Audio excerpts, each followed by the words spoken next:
ದೇವರ ಅತಿ ಪರಿಶುದ್ಧವಾದ ನಾಮಕ್ಕೆ ಮಹಿಮೆಯಾಗಲಿ. ಕ್ರಿಸ್ತನ ಮೂಲಕವಾಗಿ ದೇವರ ಲೋಕಕ್ಕೆ ಮತ್ತೊಂದು ಹೊಸ ಮುಂಜಾನೆಯನ್ನು ದಯಪಾಲಿಸಿದ್ದಾರೆ. ಹಾಗಾಗಿ ನಾವು ದೇವರಿಗೆ ಕೃತಜ್ಞತರ ದಯ ಉಳ್ಳವರಾಗಿರೋಣ. ಈ ದಿನದ ಧ್ಯಾನ ದೇವರ ವಾಕ್ಯ ವಿಮೋಚನ ಕಂಡ 16ನೇ ಅಧ್ಯಾಯದಲ್ಲಿ 35ನೇ ವಾಕ್ಯ. ಇಸ್ರಾಯೇಲರು ತಾವು ವಾಸವಾಗಿರತಕ್ಕ ದೇಶಕ್ಕೆ ಬರುವವರೆಗೆ 40 ವರ್ಷ ಮನ್ನವನ್ನು ತಿಂದರು. ಕಾನಾನ್ ದೇಶದ ಮೇರೆಗಳಿಗೆ ಸೇರುವವರೆಗೂ ಅವರು ಮನ್ನವನ್ನು ತಿಂದರು. ದೇವರಿಗೆ ಸ್ತೋತ್ರ. Exodus chapter 16 verse 35.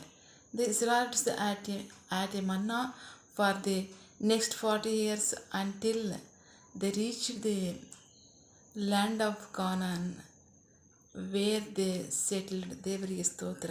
ನಾವು ವಾಕ್ಯ ಭಾಗ ನೋಡ್ತಾ ಇದ್ದೀವಿ ಪ್ರೀತಿಯ ಮಕ್ಕಳೇ. ಇಸ್ರಾಯೇಲರು ತಾವು ವಾಸವಾಗಿರ್ತಕ್ಕಂತಹ ದೇಶಕ್ಕೆ ಬರೋವರೆಗೂ 40 ವರ್ಷಗಳ ತನಕ ಮನ್ನವನ್ನು ತಿಂದರು. ಕಾನಾನ್ ದೇಶದ ಮೇರೆಗೆ ಸೇರುವವರೆಗೂ ಅವರು ಮನ್ನವನ್ನು ತಿಂದರು. ದೇವರಿಗೆ ಸ್ತೋತ್ರ. ಬಹಳ ಪ್ರಮುಖವಾಗಿ ಮನ್ನ ಅಂದರೆ ನಮಗೆ ಗೊತ್ತಿಲ್ಲದೆ ಇರ್ತಕ್ಕಂಥವ್ರು ಒಬ್ಬರೂ ಇಲ್ಲ. ಆಮೇನ್. ಪ್ರೀತಿ ದೇವ್ರ ಮಕ್ಕಳೇ, ಮನ್ನ ಅಂತಂದರೆ ನಮಗೆ ಗೊತ್ತಿಲ್ಲದೆ ಇರ್ತಕ್ಕಂಥವ್ರಲ್ಲಿ ನಾವು ಯಾರಾದರೂ ಪ್ರೀತಿ ಬಂದರೆ ಖಂಡಿತ ನಾವು ಯಾರೂ ಸಹ ಗೊತ್ತಿಲ್ಲದೆ ಇರ್ತಕ್ಕಂಥವ್ರಿಲ್ಲ. ಎಲ್ಲರಿಗೂ ಸಹ ನಮಗೆ ಗೊತ್ತು.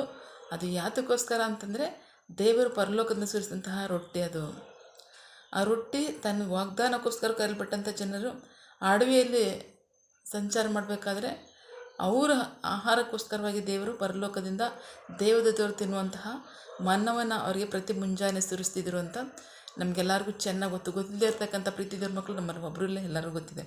ದೇವರಿಗೆ ಸ್ತೋತ್ರ. ಬಹಳ ಪ್ರಮುಖವಾಗಿ ಸನ್ನಿವೇಶ ನೋಡೋದಾದರೆ ದೇವರು ಅವ್ರನ್ನ ಈಜಿಪ್ಟ್ ದೇಶದಿಂದ ಹೊರಗೆ ತಂದಿದ್ದಾರೆ.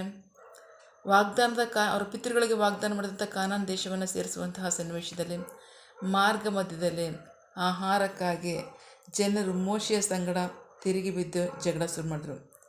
ದೇವರಿಗೆ ಸ್ತೋತ್ರ. ಇಸ್ರಾಯೇಲರು ಸಭೆಯೆಲ್ಲ ಏಲೇಮಿನಿಂದ ಪ್ರಯಾಣ ಮಾಡಿ ಈಜಿಪ್ಟ್ ದೇಶದಿಂದ ಹೊರಟ 2ನೆಯ ತಿಂಗಳಿನ 15ನೆಯ ದಿನದಲ್ಲಿ ಏಲಿಮ್ಗೂ ಸೀನಾಯಿ ಪರ್ವತಕ್ಕೂ ಮಧ್ಯೆ ಇರುವ ಸೀರ್ ಮರುಭೂಮಿಗೆ ಬಂದರು. ಆಗ ಇಸ್ರಾಯೇಲರು ಸಭೆಯೆಲ್ಲ ಮರುಭೂಮಿಯಲ್ಲಿ ಮೋಶೆಗೂ ಆರೋನನಿಗೂ ವಿರೋಧವಾಗಿ ಗೊಣಗುಟ್ಟಿದರು. ಇಸ್ರಾಯೇಲರು ಅವರಿಗೆ ತಾವು ಈಜಿಪ್ಟ್ ದೇಶದಲ್ಲಿ ಮಾಂಸದ ಪಾತ್ರೆಗಳ ಬಳಿಯಲ್ಲಿ ಕುಳಿತುಕೊಂಡು ಸಾಕಾಗುವಷ್ಟು ರೊಟ್ಟಿಯನ್ನು ತಿನ್ನುತ್ತಿದ್ದಾಗ ಯೆಹೋವನ ಕೈಯಿಂದ ಸತ್ತು ಹೋಗಿದ್ದರೆ ಒಳ್ಳೆಯದಾಗಿತ್ತು. ಇಡೀ ಜನಾಂಗವೇ ಸತ್ತು ಹೋಗುವಂತೆ ನಮ್ಮನ್ನು ಈ ಮರುಭೂಮಿಗೆ ಬರಮಾಡಿದ್ದೀರಿ ಎಂದರು. ಆಗ ಯೆಹೋವನು ಮೋಶೆಗೆ, ನಾನು ರೊಟ್ಟಿಯನ್ನು ನಿಮಗಾಗಿ ಆಕಾಶದಿಂದ ಸುರಿಸುತ್ತೇನೆ. ಜನರು ಹೊರಗೆ ಬಂದು ಪ್ರತಿದಿನ ಆ ದಿನಕ್ಕೆ ಬೇಕಾದ್ದನ್ನು ಕೂಡಿಸಲಿ. ಇದರಲ್ಲಿ ಅವರು ನನ್ನ ಆಜ್ಞೆಗಳನ್ನು ಕೈಗೊಳ್ಳುವರೋ ಇಲ್ಲವೋ ಎಂಬುದನ್ನು ಪರೀಕ್ಷಿಸುತ್ತೇನೆ. ದೇವರಿಗೆ ಸ್ತೋತ್ರ. ವಾಕ್ಯ ಭಾಗ ನೋಡ್ತಾ ಇದ್ದೀವಿ. ಜನರು ಈಜಿಪ್ಟ್ ದೇಶದಿಂದ ಹೊರಗೆ ಬಂದು 2ನೇ ತಿಂಗಳ 15 ದಿನದಲ್ಲೇ ಮೋಶೆಗೂ ಆರೋನಿಗೂ ತಿರುಗಿ ಬಿಡ್ತಾರೆ. ಯಾತಕ್ಕೋಸ್ಕರ ಅಂದರೆ ಆಹಾರಕ್ಕೋಸ್ಕರ. ಆಹಾರ ನಮಗೆ ಇಲ್ಲ. ನಾವು ಈಜಿಪ್ಟ್ ದೇಶದಲ್ಲಿ ನಾವು ಅಲ್ಲಿ ಏನು ತಿಂತಿದ್ವಿ ಅಂತ ಹೇಳ್ತಾ ಇದ್ದಾರೆ. ಅವರು ಈಜಿಪ್ಟ್ ದೇಶದಲ್ಲಿ ಮಾಂಸದ ಪಾತ್ರೆಗಳ ಬಳಿಯಲ್ಲಿ ಕುಳಿತುಕೊಂಡು ಸಾಕಾಗಷ್ಟು ರೊಟ್ಟಿ ತಿನ್ನುತ್ತಿದ್ದಾಗ ದೇವರಿಗೆ ಸ್ತೋತ್ರ. ಮಾಂಸದ ಪಾತ್ರೆಗಳ ಬಳಿಯೆಲ್ಲ ಕೂತಿದ್ವಿ, ಸಾಕಾಗುವಷ್ಟು ರೊಟ್ಟಿಯನ್ನು ತಿಂತಿದ್ವಿ ಅಂತ ಹೇಳ್ತಾರೆ. ದೇವರಿಗೆ ಸ್ತೋತ್ರ. ಅಷ್ಟಕ್ಕೂ ಅವರು ಕೂಗು ಅವರು ದೇವರಿಗೆ ಮುಂದೆ ಕಣ್ಣೀರಿಟ್ಟಿದ್ದೇನಕ್ಕೋಸ್ಕರ, ಈ ದಾಸತ್ವದಿಂದ ಈ ಸೆರೆಯಿಂದ ನಮ್ಮನ್ನು ಬಿಡಿಸಿ, ಈ ಕಷ್ಟ ಇಕ್ಕಟ್ಟಿನಿಂದ ನಮ್ಮನ್ನು ಬಿಡಿಸಿ ಅಂತ. ದೇವರಿಗೆ ಸ್ತೋತ್ರ. ದೇವರು ಅವರ ಪ್ರಾರ್ಥನೆಯನ್ನು ಕೇಳಿ ಅವರ ಕಣ್ಣೀರನ್ನ ನೋಡಿ ಮೋಶೆಗೆ ಸಂಗಡ ಬಂದು ಮಾತನಾಡಿ, ನನ್ನ ಜನರ ಪ್ರಾರ್ಥನೆಯನ್ನು ಕಣ್ಣೀರನ್ನು ನೋಡಿದ್ದೇನೆ. ಈ ದಾಸತ್ವದಿಂದ ಬಿಡಿಸಿ ನಾನು ಅವ್ರ ಪಿತೃಗಳಿಗೆ ವಾಗ್ದಾನ ಮಾಡಿ ದೇಶಕ್ಕೆ ನಾನು ಅವ್ರನ್ನ ಸೇರಿಸ್ತೇನೆ. ನಿನ್ನನ್ನೇ ನಾಯಕನಾಗಿ ಮಾಡಿದ್ದೀನಿ, ಅದಕ್ಕೆ ಬಾ ಅಂತ ಹೇಳಿದರು. ಅಲ್ಲೇ ಬಹಳಷ್ಟು ಅದ್ಭುತಗಳು ನಡೆಯಿತು, ಅದ್ಭುತ ಸೂಚಕ ಕಾರ್ಯಗಳು ನಡೆಯಿತು. ಅದರ ಮಧ್ಯದಲ್ಲಿ ದೇವರು ಅವ್ರನ್ನ ಬಿಡಿಸಿ ಹೊರಗೆ ತಂದಿದ್ದಾರೆ. ಹೊರಗೆ ತರಬೇಕಾದ್ರೆ ಮಾರ್ಗ ಮಧ್ಯದಲ್ಲಿ ಅವ್ರಿಗೆ ಆಹಾರದ ಅವಶ್ಯಕತೆ ಬಂತು. ಆಹಾರದ ಅವಶ್ಯಕತೆ ಬಂದಾಗ ಅವ್ರು ಏನು ನೆನೆಸ್ಕೊಂಡ್ರು? ಆ ಗುಲಾಮತನವನ್ನೇ ತಿರುಗಿ ನೆನೆಸ್ಕೊಂಡ್ರು. ದೇವರು ಅವ್ರನ್ನ ಸ್ವತಂತ್ರಕ್ಕೆ ನಡೆಸ್ತಾ ಇದ್ದಾರೆ, ವಾಗ್ದಾನ ದೇಶಕ್ಕೆ ನಡೆಸ್ತಿದ್ದಾರೆ. ಕಷ್ಟ ಅಂತ ಬಂದಾಗ ತಕ್ಷಣವೇ ಆ ಗುಲಾಮತನವನ್ನೇ ನೆನೆಸ್ಕೊತಾ ಇದ್ದಾರೆ. ಸೊ ದೇವರು ಹೇಳಿದ್ರು, ಆಯಿತು, ನಾನು ಆಕಾಶದಿಂದ ಪರಲೋಕದಿಂದ ನಾನು ಮನ್ನವನ್ನು ಸುರಿಸ್ತೇನೆ, ರೊಟ್ಟಿಯನ್ನು ಸುರಿಸ್ತೇನೆ ಅಂತ ಹೇಳ್ತಾರೆ. ದೇವರಿಗೆ ಸ್ತೋತ್ರ. ಅದರಲ್ಲಿ ನಾನು ಅವ್ರನ್ನ ಪರೀಕ್ಷೆ ಮಾಡ್ತೀನಿ, ನಂಬಿಗಸ್ತರ ಅವ್ರನ್ನ ನಡ್ಕೋತಾರೆ ಇಲ್ವೋ ಅಂತ. ಸೊ ದೇವರು ವಾಗ್ದಾನ ಮಾಡಿದ ಪ್ರಕಾರವಾಗಿ ಪ್ರತಿ ಮುಂಜಾನೆ ಅವರಿಗೆ ಆಕಾಶದಿಂದ ರೊಟ್ಟಿಯನ್ನು ಸುರಿಸಿದ್ರು. ಜನರು ಅದನ್ನು ನೋಡಿ ಹೇಳ್ತಾರೆ ಅಂದರೆ ಅದು ಮನ್ನಾ ಅಂತ ಹೇಳ್ತಾರೆ. ಅದಕ್ಕೆ ಆ ಹೆಸರನ್ನಿಟ್ಟವರು ಜನರೇ. ಅದೇ ಹೆಸರು ನಿಂತ್ಕೋತು. ಸೊ ಮನ್ನನ್ನು ಸುರಿಸಿದಾಗ ಅದರಲ್ಲಿ ಕೆಲವರು ಏನಾಗುತ್ತೆ ನಾಳೆ ಸೇರಿಸೋ ಅವಶ್ಯಕತೆ ಏನಿದೆ ಇವತ್ತೇ ಮಾಡಿ ಇಟ್ಕೊಳ್ಳೋಣ ಅಂಥೇಳಿ ಸೇರಿಸಿದ್ದು ನಿಜ. ಅದನ್ನು ಅವ್ರು 2ನೇ ದಿನದವರೆಗೆ ಆಗೋಷ್ಟು ಮಾಡಿಟ್ಕೊಳ್ತು ನಿಜ. ಆಹಾರ ಕೆಟ್ಟೋದದ್ದು ನಿಜ. ದೇವರಿಗೆ ಸ್ತೋತ್ರ. ದೇವರ ಆಜ್ಞೆ ಏನಾಗಿತ್ತು, 6 ದಿನ ತನಕ 6 ದಿನ ಪ್ರತಿ ಮುಂಜಾನೆ ನನಗೆ ರೊಟ್ಟಿನ ಸುರಿಸ್ತೇನೆ, ಅದನ್ನು ಕೂಡಿಟ್ಕೊಳ್ರಿ. 7ನೇ ದಿನ ನಿಮಗೆ ರೊಟ್ಟಿ ಸುರಿಸಲ್ಪಡಲ್ಲ. 6ನೇ ದಿನ ಕೂಡಿಸಿದೆ 2ರಷ್ಟಾಗುತ್ತೆ, ಅದನ್ನೇ ನೀವು ತಿನ್ನಬೇಕು ಅಂತ ಹೇಳಿದರು. ಸೊ ಆದರೆ ಆಗ ದೇವರ ಆಜ್ಞೆ ಅಂತ ಮಾಡಿದಾಗ ಅವ್ರಿಗೆ ಅದು ಕೆಡಲಿಲ್ಲ. ಆ ರೊಟ್ಟಿಯನ್ನು ಅವರು 7ನೇ ದಿನವೂ ಸಹ ತಿಂದರು. ದೇವರ ಆಜ್ಞೆ ಏನು ಅಂತಂದರೆ, ಅವರು ಪ್ರಾರ್ಥಿಸುವಾಗಲೆಲ್ಲ ನಾನು ಅವ್ರಿಗೆ ಬಹಳ ಸಮೀಪವಾಗಿದ್ದೇನೆ. ಹಾಗಾದರೆ ಗುಣಗುಟ್ಟುವಾಗ ಸಮೀಪವಾಗಿಲ್ವಾ? ಖಂಡಿತವಾಗಲೂ ಆಗಲೂ ಸಮೀಪವಾಗಿದ್ದಾರೆ. ಪ್ರತಿ ಸಮಯದಲ್ಲೂ ಸಹ ದೇವರು ಅವ್ರಿಗೆ ಬಹಳ ಸಮೀಪವಾಗಿದ್ದಾರಂತೆ. ಆ ಆಜ್ಞೆಯನ್ನು ಅವರೇ ಕೊಟ್ಟಿರೋದು ಅವ್ರಿಗೆ. ನನ್ನ ಜನರು ಯಾವ ಕಾರ್ಯ ಮಾಡ್ತಾರೆ ಎಲ್ಲ ಕಾರ್ಯದಲ್ಲೂ ಸಹ ನಾನು ಅವ್ರಿಗೆ ಬಹಳ ಬಹಳ ಸಮೀಪವಾಗಿದ್ದೇನೆ. ಅವರೆಲ್ಲ ಕಾರ್ಯವನ್ನು ನೋಡ್ತೇನೆ, ಅವರೆಲ್ಲ ಕಾರ್ಯಕ್ಕೂ ಸಹ ತೀರ್ಪು ಉಂಟು. ಸೊ ಈಗ ಪ್ರೀತಿ ದೇವ್ರ ಮಕ್ಕಳೇ, ನೀವು ಯಾವ ಕಾರ್ಯದಲ್ಲಿ ಚಿಂತೆ ಉಳ್ಳವರಾಗಿದ್ದೀರಾ, ಯಾವ ಪರಿಸ್ಥಿತಿನಲ್ಲಿದ್ದೀರಾ, ಯಾವ ಸನ್ನಿವೇಶದಲ್ಲಿದ್ದೀರಾ, ಯಾವ ದುಃಖದಲ್ಲಿದ್ದೀರಾ, ಯಾವ ನೋವಿನಲ್ಲಿದ್ದೀರಾ, ಭವಿಷ್ಯವನ್ನು ಕುರಿತಾಗಿ ನಿಮ್ಮ ಚಿಂತೆ ಏನು?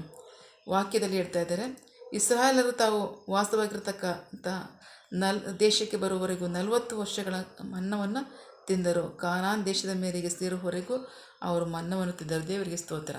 ನಿಮ್ಮ ಚಿಂತೆ ಏನಿದೆ, ನಿಮ್ಮ ಪರಿಸ್ಥಿತಿ ಏನಿದೆ, ನಿಮ್ಮ ಅವಶ್ಯಕತೆ ಏನಿದೆ, ದೇವರಿಗೆ ಒಪ್ಪಿಸ್ಕೊಡ್ತೀರಾ? ಖಂಡಿತವಾಗಲೂ ದೇವರು ಬಹಳ ಸಮೀಪವಾಗಿದ್ದಾರೆ. ನಿಮಗೆ ನಿಮ್ಮ ಪ್ರಾರ್ಥನೆಗಳನ್ನು ಕೇಳುವವರಾಗಿದ್ದಾರೆ, ಅದಕ್ಕೆ ಸದುತ್ತರವನ್ನು ದಯಪಾಲಿಸುವವರಾಗಿದ್ದಾರೆ.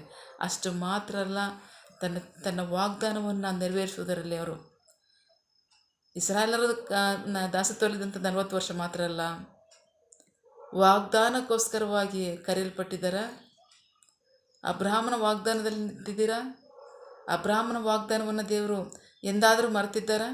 ಇಲ್ಲ. ಆ ವಾಗ್ದಾನವನ್ನು ಈ ಲೋಕ ಇರುವವರೆಗೂ ಸಹ ಅವರು ನಂಬಿಗಸ್ತರಾಗಿ ನಡೆಸುವವರಾಗಿದ್ದಾರೆ.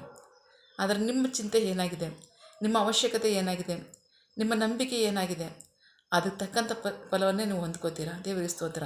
ವಾಗ್ದಾನ ಮಾಡಿದರೆ ಅಬ್ರಹಾಮನಿಗೆ, ನಾನೇ ನಿನಗೆ ಗುರಾಣಿಯಾಗಿದ್ದೇನೆ, ನಿನ್ನ ಚಿಂತೆ ಮಾಡೋ ಅವಶ್ಯಕತೆ ಇಲ್ಲ, ಅತ್ಯಧಿಕವಾದ ಬಹುಮಾನ ನಿನಗುಂಟು ಅಂತ ಹೇಳಿದ್ದಾರೆ. ಸೊ ಹಾಗಾಗಿ ದೇವರು ನಿಮಗೆ ರಕ್ಷಕನಾಗಿದ್ದಾನೆ. ಅಷ್ಟು ಮಾತ್ರ ಅಲ್ಲ, ನಿಮಗೆ ಅತ್ಯಧಿಕವಾದಂಥ ಆಶೀರ್ವಾದವೂ ಸಹ ಉಂಟು, ರಕ್ಷಣೆ ಉಂಟು. ಆಮೇನ್. ಸೊ ಹಾಗಾಗಿ ನಿಮ್ಮ ಅಗತ್ಯಗಳನ್ನೆಲ್ಲ ದೇವರಿಗೆ ಒಪ್ಪಿಸ್ಕೊಡ್ರಿ. ದೇವರು ಸೋಮಾರಿನ ಯಾವತ್ತೂ ನಾನು ಆಶೀರ್ವದಿಸ್ತೇನೆ ಅಂತ ಹೇಳಿಲ್ಲ. ಸೋಮಾರಿತನವನ್ನು ಕುರಿತಾಗಿ ಅವರು ಅಸಹ್ಯ ಪಡ್ತಾರೆ. ನಿಮ್ಮ ಕಷ್ಟಾರ್ಜಿತವನ್ನೇ ನಾನು ನಿಮಗೆ ಆಶೀರ್ವದಿಸ್ತೇನೆ ಅಂತ ಹೇಳ್ತಾರೆ. ದೇವರಿಗೆ ಸ್ತೋತ್ರ. ಅಡವಿಯಲ್ಲಿ 40 ವರ್ಷ ಮಣ್ಣು ಸುರಿಸುವ ಅವಶ್ಯಕತೆ ಇತ್ತು, ಆಗ ಸುರಿಸಿದ್ರು. ಸೊ ಈಗ ಆ ಪರಿಸ್ಥಿತಿನಲ್ಲಿದೆಯಾ? ಅಡವಿಯಲ್ಲಿರ್ತಕ್ಕಂಥ ಜೀವಿತ ಇದೆಯಾ? ಖಂಡಿತ ಇಲ್ಲ. ಸೊ ಹಾಗಾಗಿ ನಿಮ್ಮ ಅವಶ್ಯಕತೆಗಳನ್ನ ದೇವರಿಗೆ ಒಪ್ಪಿಸ್ಕೊಡ್ರಿ, ನಿಮ್ಮ ಚಿಂತೆಗಳನ್ನ ದೇವ್ರ ಮುಂದೆ ಒಪ್ಪಿಸ್ಕೊಡ್ರಿ, ನಿಮ್ಮ ಪ್ರಾರ್ಥನೆಗಳನ್ನ, ನಿಮ್ಮ ಮನವಿಗಳನ್ನ ದೇವರಿಗೆ ಒಪ್ಪಿಸ್ಕೊಡ್ರಿ. ಸೊ ಕರ್ತನ ನಿಮ್ಮನ್ನು ಆಶೀರ್ವದಿಸಿ ನಡೆಸುವುದರಲ್ಲಿ ನಂಬಿಗಸ್ತರಾಗಿದ್ದಾರೆ. ಆಮೇಲೆ ಪ್ರಾರ್ಥಿಸಿಕೊಳ್ಳೋಣ. ಸಕಲ ಸೃಷ್ಟಿಕರ್ತನೆ, ಸರ್ವಾಧಿಕಾರಿಯೇ, ಸಾರ್ವಭೌಮನೇ, ಉನ್ನತನೇ, ಮಹೋನ್ನತನೇ, ಮಹಾಪರಿಶುದ್ಧನೇ, ಪ್ರೀತಿ ಸ್ವರೂಪನೇ, ನೀತಿವಂತನೇ, ಅಧಿಪತಿಯೇ, ಸೇನಾಧೀಶ್ವರನೇ, ಇರುವಾತನೇ, ಸರ್ವವ್ಯಾಪಿಯೇ. ಇಸಪ್ಪ, ಈ ದಿನ ವಾಕ್ಯಗಳ ಮೂಲಕವಾಗಿ ನಮ್ಮ ಸಂಘ ಮಾತ್ರಂತಹ ನಿಮ್ಮ ಪ್ರೀತಿಗಾಗಿ ನಂಬಿಗಸ್ತಿಗೆ ನಿಮಗೆ ಸ್ತೋತ್ರ. ಕರ್ತನೆ ಇಸಪ್ಪ, ಎಲ್ರೋಹಿ, ನೀ ನಮ್ಮನ್ನು ಕಾಣುವ ದೇವರಾಗಿದ್ದೀಯಾ. ಸರ್ವ ಸೃಷ್ಟಿಯಲ್ಲಿ ನಿನಗೆ ಮರೆಯಾಗಿರ್ತಕ್ಕಂಥದ್ದು ಯಾವುದೂ ಇಲ್ಲ. ಸಮಸ್ತ ಸೃಷ್ಟಿಯು ನಿನ್ನ ಮುಂದೆ ತೆರೆದ ಕನ್ನಡಿ ಆಗಿದೆ. ಎಲ್ಲವನ್ನೂ ನೀನು ನೋಡುವಾತನಾಗಿದ್ದೀಯಾ. ಎಲ್ಲ ಹೃದಯವನ್ನು ಬಲ್ಲಾತನಾಗಿದ್ದೀಯ. ಎಲ್ಲ ಪರಿಸ್ಥಿತಿಗಳನ್ನ ನೀನು ಅರಿತವನಾಗಿದ್ದೀಯ. ನಿನ್ನ ಜನರು ಯಾವ ಚಿಂತೆಯಲ್ಲಿದ್ದಾರೆ, ಏನು ಕೊರತೆಯಲ್ಲಿದ್ದಾರೆ, ಅಥವಾ ಏನು ಅವಶ್ಯಕತೆಯಲ್ಲಿದ್ದಾರೆ, ಅವರ ಪ್ರಾರ್ಥನೆ ಏನಾಗಿದೆ, ಅವರ ನೋವು ಏನಾಗಿದೆ, ಅವರ ಕಣ್ಣೀರು ಏನಾಗಿದೆ, ನೀನು ಅರಿತಿರುವ ಆತನಾಗಿದ್ದೀಯ. ನಂಬಿಗಸ್ತನಾಗಿ ಕಾದು ಕಾಪಾಡೋ ದೇವರಾಗಿದ್ದೀಯ. ಕರ್ತನೆ ಎಸಪ್ಪ, ಅವರ ಪ್ರಾರ್ಥನೆಗಳಲ್ಲಿ ಉತ್ತರವನ್ನು ನೀಡು. ಅಗತ್ಯಗಳನ್ನ ಅರಿತಿದ್ದೀಯಾ. ಅದು ತಕ್ಕಂಥ ಪ್ರತಿಫಲವನ್ನು ನೀನು ಕೊಡು. ಆಮೇಲೆ ನಿನ್ನ ಜನರು ನಿನ್ನ ನಿರೀಕ್ಷೆಯಲ್ಲೇ ಇದ್ದಾರೆ. ನೀನೇ ಅದನ್ನು ಪೂರೈಸಬೇಕಾಗಿದ್ದೀಯ. ನೀನೇ ಏನಾದರೂ ಒಂದು ಅದ್ಭುತ ಮಾಡಬೇಕು ದೇವರೇ, ನಮ್ಮಿಂದ ಏನೂ ಸಾಧ್ಯವಿಲ್ಲ ಅಂತ ಜನರು ಅಡವಿಯ ಪ್ರಯಾಣದಲ್ಲಿ ಅವರು ಬೇಡಿಕೆ ಇಟ್ಟಿದ್ದಾರಲ್ಲ, ಆ ದಿನದಲ್ಲಿ ನೀನು ಅದ್ಭುತವನ್ನು ಮಾಡಿ ನಡೆಸಿದ್ದೀಯಲ್ಲ. ಇವತ್ತು ಹಾಗೆ ನಡೆಸುವಾತನಾಗಿದ್ದೀಯಲ್ಲ. ನಂಬಿಗಸ್ತನಾಗಿ ಕೊನೆವರೆಗೂ ಸಹ ನಡೆಸುವಾತನಾಗಿದ್ದೀಯಲ್ಲ. ಸೊ ಅದಕ್ಕಾಗಿ ನಿನಗೆ ಸ್ತೋತ್ರ. ನಂಬಿಗಸ್ತನ ದೇವರೇ, ನಿನ್ನ ಜನರ ಅವಶ್ಯಕತೆಗಳನ್ನು ಪೂರೈಸು. ನಿಮಗೆ ಮೆಚ್ಚಮೆಯಾಗಲಿ, ನಿಮ್ಮ ಜನರಿಗೆ ಆಶೀರ್ವಾದವಾಗಲಿ. ಆಮೇಲೆ ನಿನ್ನ ಜನರು ಕೈಟ್ ಮಾಡ್ತಕ್ಕಂಥ ಕೆಲಸವನ್ನು ಆಶೀರ್ವದಿಸು. ಅವರ ಅಗತ್ಯಗಳನ್ನ ಪೂರೈಸಿ, ಕೊರತೆಗಳನ್ನಿಸು. ಆಮೇಲೆ ಯಾವ ಕಾರ್ಯದಲ್ಲಿ ಅವ್ರು ನಿರೀಕ್ಷೆಯುಳ್ಳವರಾಗಿದ್ದಾರೆ, ಆ ಕಾರ್ಯದಲ್ಲಿ ತಕ್ಕ ಸಮಯದಲ್ಲಿ ನಿನ್ನ ಚಿತ್ತಾನುಸಾರವಾಗಿ ಹೊಂದ್ಕೊಳ್ಳಿ. ಆಮೇಲೆ ನೀವು ಹಾಗೆ ಮಾಡೋ ಪ್ರೀತಿಗಾಗಿ ನಂಬಿಗಸ್ತಿಗೆ ನಿಮಗೆ ಸ್ತೋತ್ರ. ನಮ್ಮ ಪ್ರಾರ್ಥನೆಯನ್ನು ಕೇಳಿದ್ದೀರಾ, ಅದರಂತೆ ನಡೆಸ್ತಿರೋದಕ್ಕಾಗಿ ಸ್ತೋತ್ರ. ನಮ್ಮ ಪ್ರಾರ್ಥನೆಯನ್ನು ನಮ್ಮ ರಕ್ಷಕನಾದಂಥ ಯೇಸು ಕ್ರಿಸ್ತರ ಅತಿ ಪರಿಶುದ್ಧವಾದ ನಾಮದಲ್ಲಿ ಪ್ರಾರ್ಥಿಸಿ ನಿಮ್ಮ ಪಾದಗಳು ಸಲ್ಲಿಸಿ ನಾವು ಬೇಡಿ ಹೊಂದಿದ್ದೇವೆ ನಮ್ಮ ಜೀವನ ತಂದೆ. Amen. God bless you all. ದೇವರು ತಾನೇ ತನ್ನ ವಾಕ್ಯಗಳ ಮೂಲಕವಾಗಿ ನಮ್ಮ ಸಂಗಡ ಮಾತನಾಡಿದ್ದಾರೆ, ನಮ್ಮನ್ನು ಆಶೀರ್ವದಿಸಿದ್ದಾರೆ. ಆಮೇನ್. All the best.